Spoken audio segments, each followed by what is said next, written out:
قال السلام سورة الكهف مكية وقرئت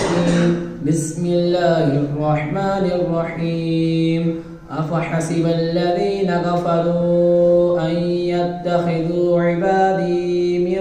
دوني أولياء إنا أعتدنا جهنم للكافرين نزلا قل هل ننبئكم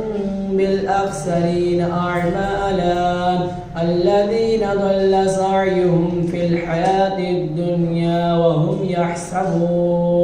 وهم يحسبون أنهم يحسنون صنعا أولئك الذين كفروا بآيات ربهم ولقائه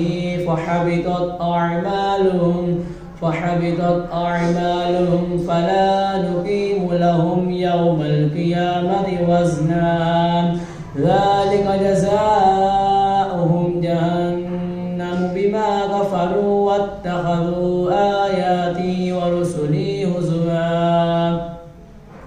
إن الذين آمنوا وعملوا الصالحات كانت لهم جنات الفردوس نزلا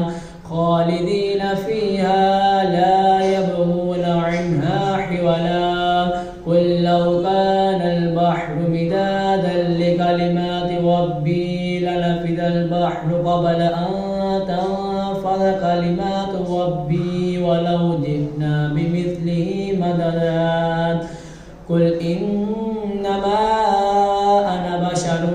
مثلكم يوحى إلي أنما إلهكم إله واحد فمن كان يرجو لقاء ربه فليعمل عملا صالحا